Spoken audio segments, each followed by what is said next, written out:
Paid for by Save Juneau, P.O. Box 32142 Juneau, Alaska 99803 Molly Duval Chair. Top contributors Wayne Coogan, James Wilcox, and Robert Jacobson. Hello, everyone. My name is Alex Sargent, and this is Do You Know Juneau? Today, I have Ivan Nance with me, and he is running for an area-wide seat, that competitive seat, area-wide, 10 candidates, 2 seats. Who's going to get it? We're actually just going to focus on Ivan right now, and we're going to start off by having him tell us a little bit about himself and what qualifies you, Ivan, to represent us on the assembly. Well, I've been in Juneau for about 20 years now. I first came here in 1992 when I was in the Coast Guard. I had worked on the Exxon Valdez oil spill cleanup, and then I came to Juneau to manage a team that responds to oil spills throughout Alaska. So I got to know Alaska and I got to know Juneau pretty well. Then I was retired from the Coast Guard for a medical issue. I moved away for a few years and then came back in about 2002. So I got really interested in this assembly because I volunteered for and became part of the systemic racism committee that the city has. I just thought that would be interesting. And I saw all these people, really qualified people, really interesting people who work for the city.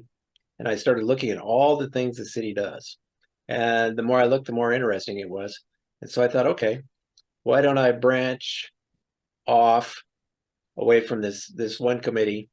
And that's what got me here. After I was out of the Coast Guard, I was the mayor of a small town in Oregon, and I was volunteered on a number of different boards and commissions. Up here in Alaska, one thing I've done is I'm in a wheelchair. I'm can't walk, and so I went around and made some documentary videos about public access to buildings for disabled people, and I've been involved in that. Okay, okay. Well, thank you for your service already. We all love living in Juneau, which I think you're proving for sure, but it's expensive. Save Juneau is very concerned about costs of living. What is one idea the Assembly could implement to lower Juneau's cost of living? To lower cost of living, well, gosh, the Assembly could lower taxes. Now that I got a reminder of that here a few months ago. Taxes are always too high. I don't know that they're always too high, but one of my favorite guys, his historical funny guy is a guy named Will Rogers. He said, "Be glad you don't get all the government you pay for." On the other hand, we got to get more, not necessarily more government for the money, but more customer service out of our government. And I think that I focus on that. I'm interested in that. For the taxes that we pay, what do we get back? So that actually was an area that I worked in for the state of Washington about 30 years ago. At both the state and city level, as well as private sector, there are tons of vacant open positions in Juneau's workforce. Why can't Juneau attract more people to live and work here? I'm not sure about that. I think Alaska's got a big image, and I'm not sure that Juneau's image is distinct. I think you really need to look at what is our image. What do people think? I have a ton of people I've had a ton of people tell me, "Oh, wow, you live in Juneau. That must be so cool." Always positive reactions. I think a lot of the things about Juneau that are positive and good, the outdoor, the environment, the sort of limited access, just physical difficulty getting here are pluses in many people's minds, because in today's world, you can live almost anywhere and work everywhere, get your work everywhere. So something along those lines, just maybe better marketing to the right groups. And there are some businesses, and I'm just going to say the name of one, Marine Exchange of Alaska. Do you know that? Do you know that? Yeah. Yes, I do. Okay. Okay. So Yep. so they coordinate and have information about all the Hmm. maritime industry, shipping, all of that going into and out of Alaska, not just Juneau, but the whole of Alaska. I think Juneau can do a good, if not better job than anywhere else. Kind of at the beginning, you talked about your experience being on a committee and kind of seeing the assembly. The next question rolls into that. How do you see the roles of the assembly member and the city manager, which is hired by the assembly? The assembly itself is responsible for the policies and priorities of the city, and the manager is actually the person who executes. What I have seen, and I've looked into this a lot. Trust me, I've got a lot of time. I'm retired. I've got nothing but time on my hands, and it is hard to get a good understanding of some of the things the city does. What is the city doing? What are the city's priorities? Yeah.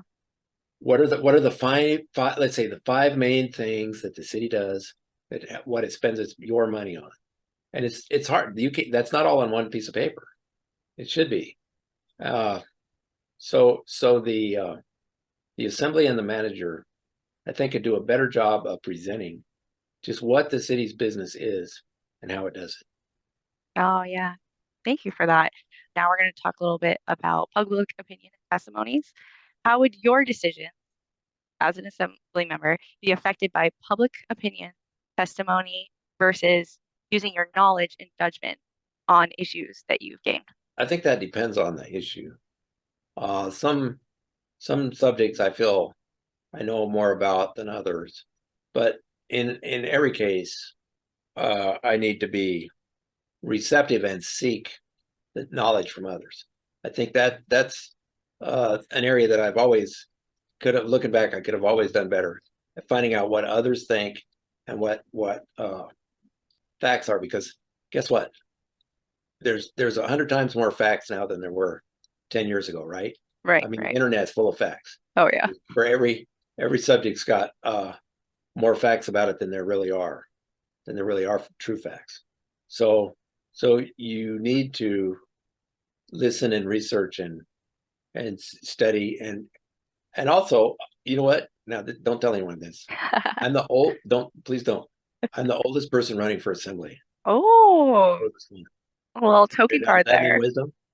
Yeah, I'm not claiming it. I'm just saying that might be something you think about. Mhm. Experience and wisdom.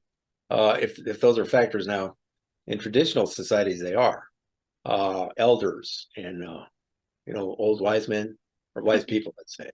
Um, so hopefully there's a factor there, having been around and seen things play out and transpire.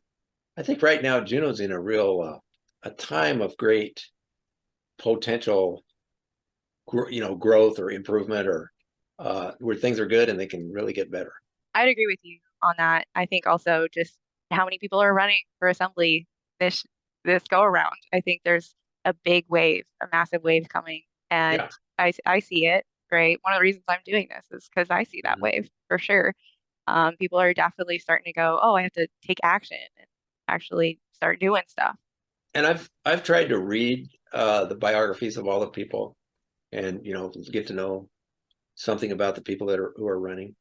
And honestly, it looks like a decent bunch of people, really. Do you support public servants promoting the city hall with public money? Do you have an alternative option to solving the ill-managed public buildings we have today? Yeah.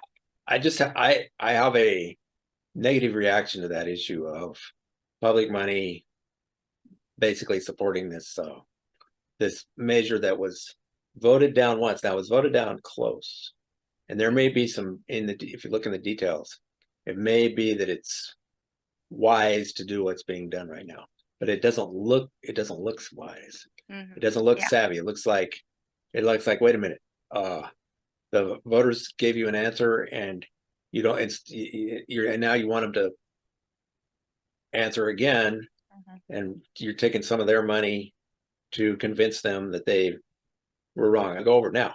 I think we should get I think the building should be replaced.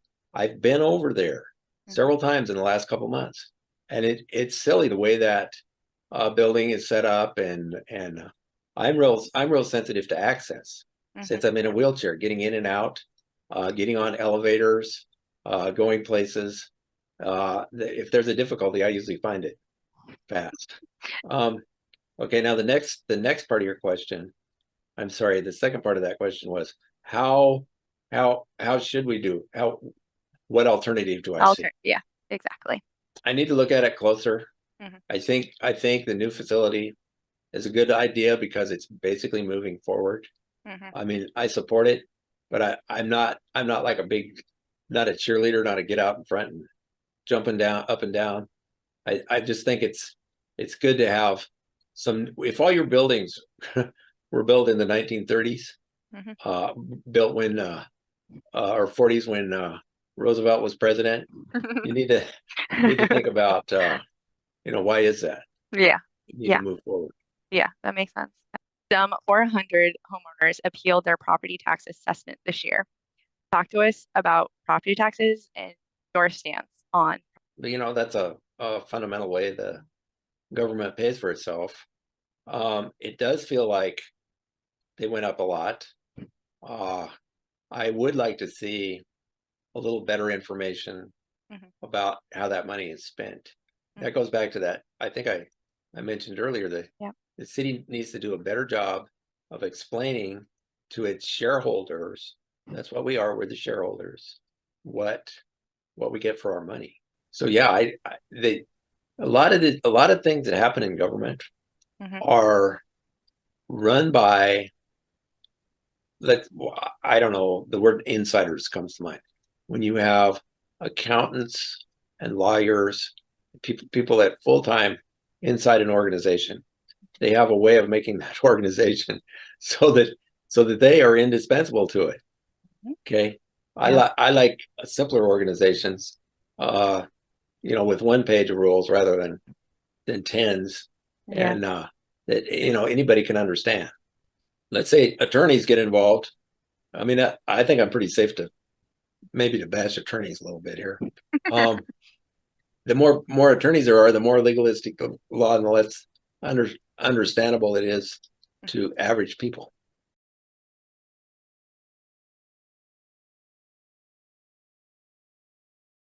If you could make a promise to the voters that you swear not to break, what would it be? And that's the response I get every time. Always try to make people smile. Oh, okay, there you go. Man, you're doing well already because I know, I can see myself. Yeah. I like smiles. There we go. All of this stuff. I mean, it's easy to get wrapped around the axle and concerned about different issues, but we're lucky to be alive. We're lucky to be on this planet, especially lucky to be in the United States, and really lucky to be in Juneau. And guess what? Global warming, climate change. It's not 95 and 105 degrees in Juneau yet, right? Right. It might go up a little more, but we've got some breathing room. Yeah, for sure. We've got water. So it's important to look around and recognize the good things you have, along with the challenges. Yep. Do you have any final statements you'd like to give us? Vote early and often. Vote early, often, and for me. No, this to me, this is a fun thing. It's when I have a job, I do my best. I will do my best, and I'm thankful that I'm involved in this part right now. We'll see what happens down the road. Awesome. That was really, really great. Thank you so much for that. Okay. And again, he said it, vote early, vote often. I want to remind voters that the ballots are mailed out on the 14th of September, so they will hit your mailboxes on the 16th. Wow. And yeah. So make sure you not only have your ballot, go out, get some knowledge. If you have a chance to talk to these candidates, please do, right? Because they are going to represent you. And also, if you can, there is not only mail-in, but for in person, you can drop off your ballot at your specified districts if you feel uncomfortable dropping it in the mailbox. So I think that's what we have. Okay. And I want to thank Ivan for this time. I've really enjoyed talking with you, and I hope to see you actually in person at some point. Yeah. Thanks a lot. Thank you so much. This was fun.